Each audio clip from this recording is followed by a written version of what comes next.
Hello guys, good day awesome grade 12 students. By the way, I am your teacher Roy and welcome to this subject, Media and Information Literacy. This time we will going to discuss the lesson 5 which is the Media and Information Sources. Learning competencies demonstrate an ability to examine and compare information from various sources in order to evaluate its reliability, accuracy, authority, timeliness, and bias. Determine the accuracy, reliability, and value of information by questioning the source of data, limitations of the information gathering tools or strategies, and the rationale of the conclusion. To meet our day-to-day information needs, we turn to varied sources. Perhaps, you need to know how a particular tradition like Easter Sunday, Independence Day, or a fiesta is celebrated in a town you are visiting to make sure that you don't feel excluded when the events happen. For that kind of information, you go to the local press, official, professional, or a native of the place. Or perhaps, you need to read scholarly articles for a research paper you are preparing. For that you search the library holdings of scientific journals. Or perhaps, you just want to know the latest about political issues in the country. Then, you turn to the news media. Where to find information sources? So, here are the sources of information. First, we have indigenous media, libraries, mass media, and internet. Indigenous media. When we say indigenous, it means native, local, originating or produced naturally in a particular region. So, in definition, indigenous media is any form of media that is created and controlled by a community. It's either a geographic community or a community of identify or interest. It includes also a cultural preservation, cultural and artistic expression, political self-determination, and cultural sovereignty. Indigenous media are highly credible, they are near the source and are seldom circulated for profit. Indigenous media are channel for change, education, and development because of its direct access to local channel. Indigenous media also called as indigenous knowledge.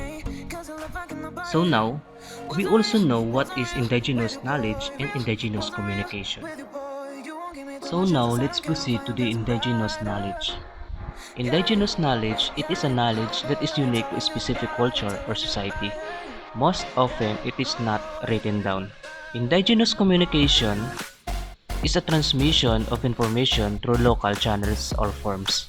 It is a means by which culture is preserved, handed down, and adapted. Indigenous media and information.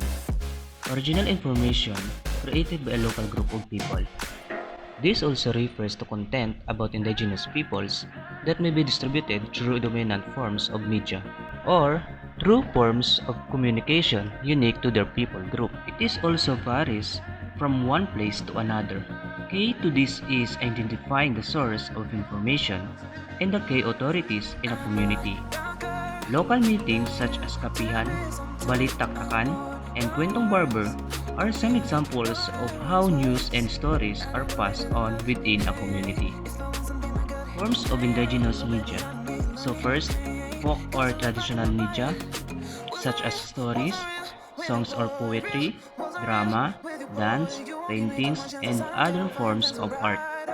Second, gatherings and social organizations such as fiestas, rituals such as baptism, youth clubs, clubs of fans, or practitioners of certain forms of art, sports, and the like. Third, direct observation such as preparation of meals. Fourth, records such as written records or documents. Fifth, oral instruction such as local expert of sports, for example, Arnis.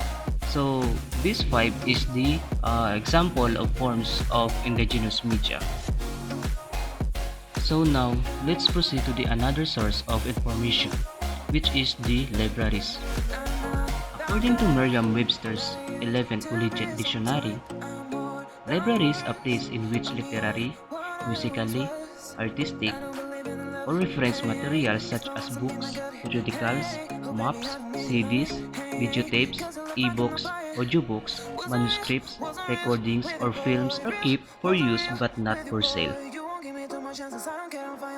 The library is one of the information providers most commonly used by the students who need help on their homework, on their researches, specifically on data gathering space of their study or just for sake of gaining knowledge about a certain topic or a certain matter.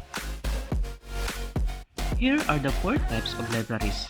First, academic, it serves colleges and universities. Second, public, it serves cities and towns of all types.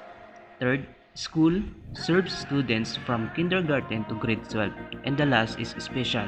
Special are in specialized environment such as hospitals, corporations, museum, the military, private business, and the government. Mass media are the communication media that transmit messages to large audiences using communication technology. The communication that transpires through the mass media is one-to-many form of communication. It is a technology that is intended to reach mass audience. Mass media is a communication whether written, broadcast, or spoken that reaches a large audience. This includes television, radio, advertising, movies, newspapers, magazine, advertisement, and so forth. The general public typically relies on the mass media to provide information regarding political issues, social issues, entertainment, and the new in pop culture. Okay, now so let's proceed to the internet. Internet is a global computer network providing a variety of information and communication facilities, consisting of interconnected network using standardized communication protocols. Website, it allows you to access most types of information on the internet through a browser. One of the main features of the web is the ability to quickly link to other related information. The web contains beyond plain text, including sound, images, and video. Finding information online.